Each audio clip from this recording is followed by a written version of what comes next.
कि आपका समय समाप्त। माननीय बहन जी ने कहा कि मेरा समय समाप्त नहीं होना चाहिए, मैं राष्ट्रीय पार्टी का राष्ट्रीय अध्यक्ष और उत्तर प्रदेश का 4 बार सीएम नहीं, मेरा समय बढ़ाया जाए। अगर मेरा समय नहीं बढ़ाया जाता है तो कहीं ना कहीं मुझे इस राज्यसभा और लोकसभा में रहने का औचित्य नहीं बनता है। और माननीय बहन जी ने 18 जुलाई 2017 को अपना इस्तीफा सौंप दिया और साथियों 20 जुलाई 2017 को माननीय बहन जी का इस्तीफा मंजूर हुआ। तब से माननीय बहन जी बाहर निकल के कि तमाम इन गरीबों दलितों पिछड़ों उपेक्षित समाज के कमजोर लोगों की लड़ाई लड़ रही है। और माननीय बहन जी ने एहसास करा दिया 9 अक्टूबर 2006 को कि देख लो मेरे पास कितनी बड़ी ताकत है। एजेंट राव बताता है कि माननीय बहन जी 27 में सरकार बनाएंगी। मुझे पीडीए पीडीए के बहकावे में नहीं आना है। 17 में मैं धोखा खाया, मैं 22 में धोखा खाया, मैं 24 में धोखा खाया। तो साथियों कहीं ना कहीं हमको इससे बचने की जरूरत है। अगर हम इससे अपना बचाव कर लेते हैं तो 27 में सरकार बनाएंगे।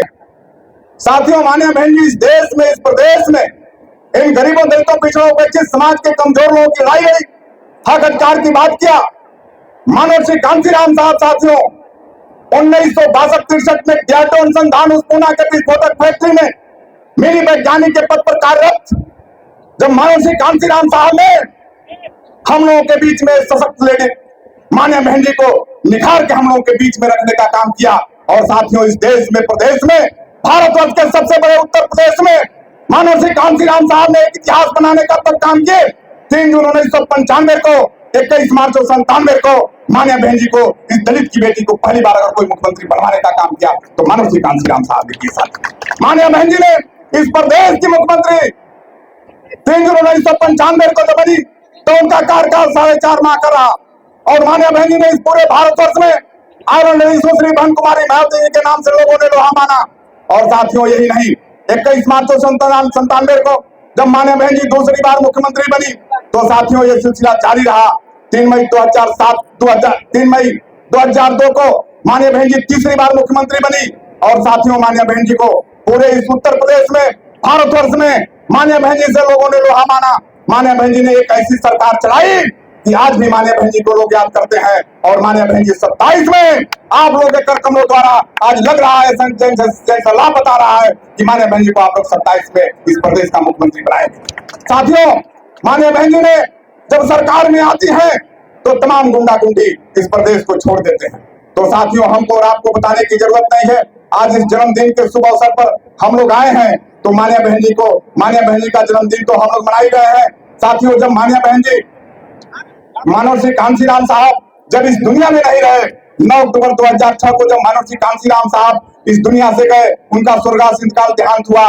तो साथियों मैं आप लोगों को बता देना चाहता हूं कि 6 माह के अंतराल में 13 मई 2007 को पूर्ण बहुमत की गवर्नमेंट बना के माननीय बहन जी ने एक इतिहास बनाई।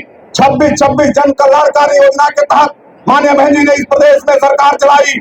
और साथियों माननीय बहन जी ने इस प्रदेश में जब सरकार चलाई, जैसे बाबा साहब डॉक्टर बी आर अम्बेडकर की सोच थी कि इस देश के गरीब दलित पिछड़े हुए समाज के कमजोर लोगों के ऊपर हनन नहीं होना चाहिए।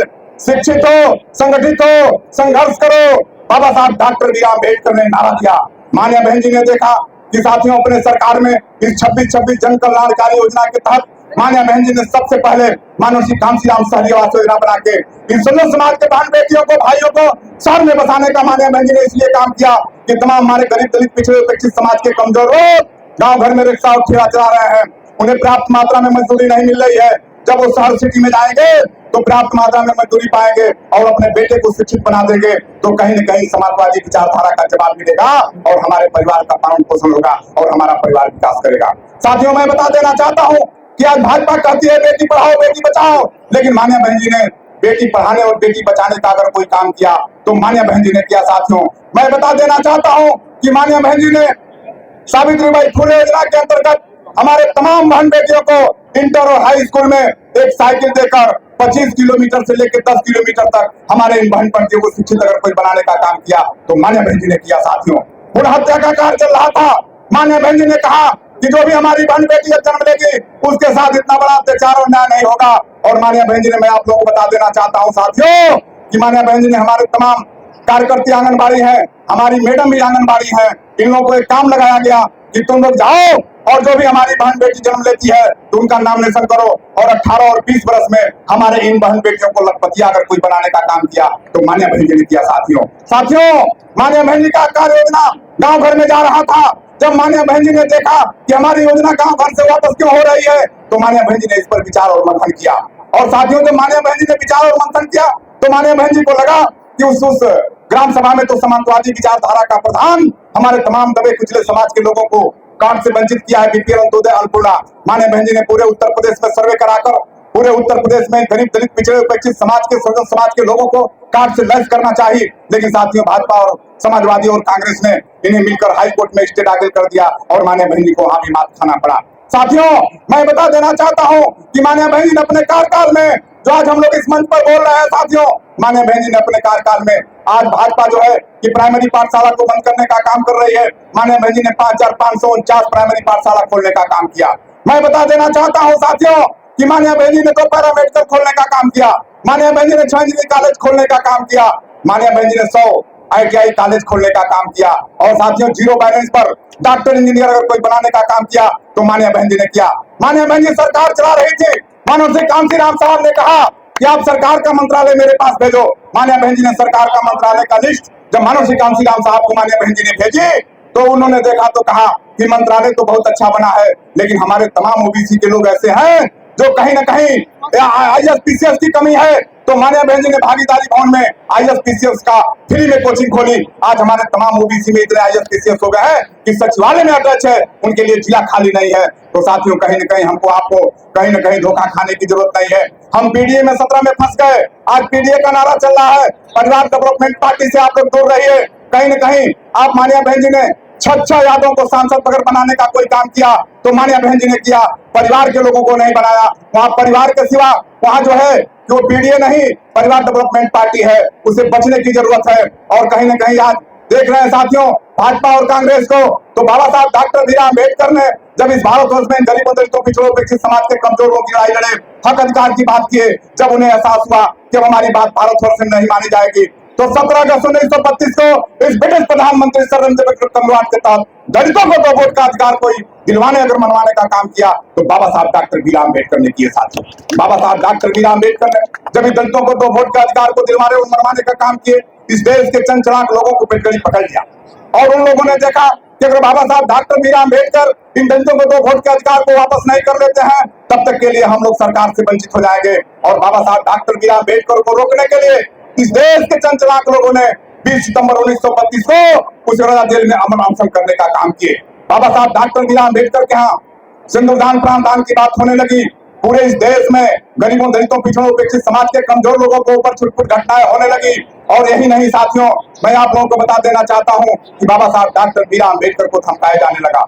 बाबा साहब डॉक्टर भीमराव अम्बेडकर देखे कि अगर मुझे कहीं कुछ हो जाता है तो इस देश के इन करोड़ों करोड़ दलित पिछड़े उपेक्षित समाज के कमजोर लोगों का भला कौन करेगा।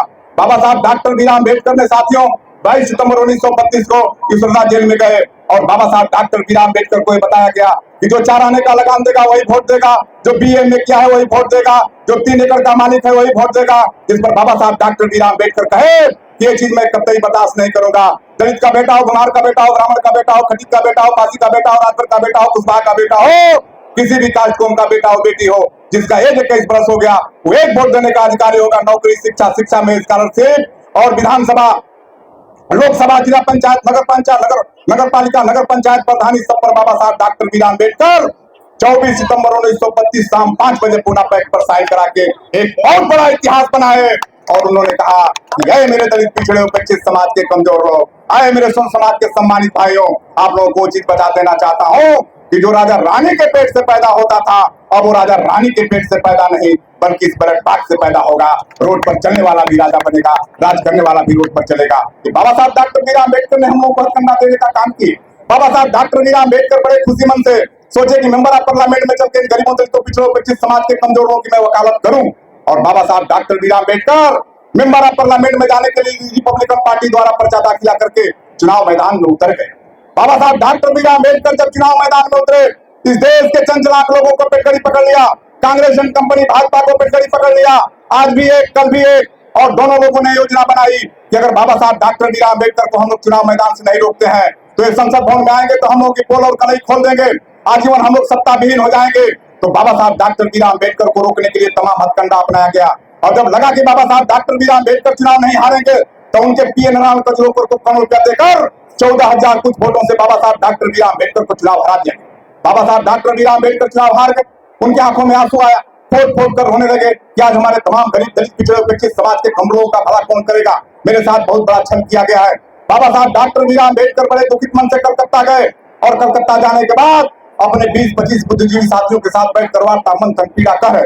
उसी में साथियों खलीफुज्जमा साहब बैठे थे जो मैनार्टी समाज से थे, वो सांसद थे।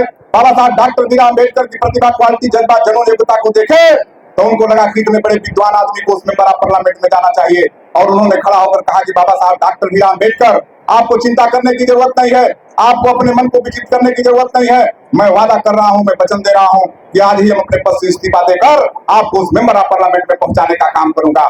धन्य है मेरे खलीफुज्जमा साहब, धन्य है मेरे मैनार्टी समाज के लोग। बाबा साहब डॉक्टर बी आर अम्बेडकर को उस समय कोई मेंबर ऑफ पार्लियामेंट में पहुंचाने का काम किया तो मेरे मैनार्टी समाज के लोगों ने किया। साथियों, ये साथियों, जब बाबा साहब डॉक्टर बी आर अम्बेडकर चुनाव को जीत गए तो साथियों उस सीट को पाकिस्तान में भेजने का काम किया गया। बाबा साहब डॉक्टर बी आर अम्बेडकर जब इस चीज को सुने कि आज मैं खलीफुज्जमा साहब के सीट पर जीते, उनके इस्तीफा देने के बाद मेरे साथ छल कर दिया गया। बाबा साहब डॉक्टर बी आर अम्बेडकर सोचे कि मैं पाकिस्तान में जाके किस गरीब, किस दलित, किस बैकवर्ड, किस ओबीसी, किस माइनॉरिटी की बात करूंगा। बाबा साहब डॉक्टर बी आर अम्बेडकर बड़े दुखित हुए और उन्होंने लाहौर गए। लाहौर जाने के बाद अपने पद से इस्तीफा दे दिए। इस्तीफा देने के बाद लंदन रवाना हुए और लंदन जाने के बाद उस ब्रिटिश प्रधानमंत्री से आप विधि बताने का काम किए कि आप लोगों ने देश को छोड़ा तो इस चीज को कहा कि आज जो 50% हिंदू है वो हिंदुस्तान में रहेंगे, जो 50% मुसलमान है वो पाकिस्तान में जाएंगे, लेकिन मेरे सीट पर 52 से लेकर 57% हिंदू हैं। इसके बाद में मेरे सीट को पाकिस्तान में क्यों भेजा गया? बाबा साहब डॉक्टर बी आर अम्बेडकर को उन लोगों ने गंभीरता से लिए और कांग्रेस कंपनी को खबर भिजवाए कि जब तक के लिए तुम बाबा साहब डॉक्टर बी आर अम्बेडकर को मेंबर ऑफ पार्लियामेंट में नहीं लाते हो तब तक के लिए हम लोग देश को आजाद नहीं होने देंगे। कांग्रेस कंपनी की मजबूरी होती है बाबा साहब डॉक्टर बी आर अम्बेडकर को मेंबर ऑफ पार्लियामेंट में लाने के लिए बैरिस्टर जयकर की पूना से सीट को खाली करा के बाबा साहब डॉक्टर बी आर अम्बेडकर को मेंबर ऑफ पार्लियामेंट में लाया जाता है। बाबा साहब डॉक्टर बी आर अम्बेडकर इस देश के प्रथम कानून मंत्री बनते हैं, और जब बाबा साहब डॉक्टर बी आर अम्बेडकर इस देश के प्रथम कानून मंत्री बनते हैं तो मैं आप लोगों को बता देना चाहता हूं साथियों कि जब बाबा साहब डॉक्टर बी आर अम्बेडकर इस देश के प्रथम कानून मंत्री बनते हैं, उनके समक्ष हिंदू कोड बिल का एक प्रारूप आता है। तमाम हमारी माताएं बहनें बैठी हैं, इनको न पढ़ने का अधिकार था, न नौकरी करने का अधिकार था, न चुनाव लड़ने का अधिकार था, विधवा होने के बाद शादी करने का अधिकार नहीं था। धन्य हो बाबा साहब डॉक्टर बी आर अम्बेडकर, तमाम हमारे श्रमण समाज के बहन बेटियों को उन्होंने वो अधिकार दिलवाने का काम किया। कुछ ऐसी बातें नहीं जो बाबा साहब और चाहते थे कि हिंदू कोड बिल में पास कराया जाए, लेकिन कांग्रेस कंपनी ने उसे पास नहीं किया, जो बाबा साहब डॉक्टर बी आर अम्बेडकर इस बात से बड़ी दुखित हुए और उन्होंने साथियों कहा कि कहीं ना कहीं कोई बात नहीं हुआ तो बाबा साहब डॉक्टर बी आर अम्बेडकर ने अपने पद से इस्तीफा दे दिए। और बाबा साहब डॉक्टर बी आर अम्बेडकर का इस्तीफा मंजूर करने से पहले कांग्रेस कंपनी ने बाबा साहब डॉक्टर बी आर अम्बेडकर की भूरी प्रशंसा की कि धन्य है बाबा साहब डॉक्टर बी आर अम्बेडकर, आप हमारे मंत्रिमंडल के अनुमोदित रहे, आप भारतवर्ष के संविधान के निर्माता रहे, आप हिंदू कोड बिल के प्रथम शिल्पकार रहे, आप पूरे एशिया के नंबर 1 के विद्वान रहे। आपकी जितनी भी प्रशंसा की जाए वो बहुत कम है। बाबा साहब डॉक्टर बी आर अम्बेडकर के इस्तीफा को मंजूर करने से पहले 27 सितंबर 1900 बाबा साहब डॉक्टर बी आर अम्बेडकर का इस्तीफा मंजूर कर दिया गया और बाबा साहब डॉक्टर बी आर अम्बेडकर बाहर निकलकर साथियों इस लड़ाई को लड़ने लगे।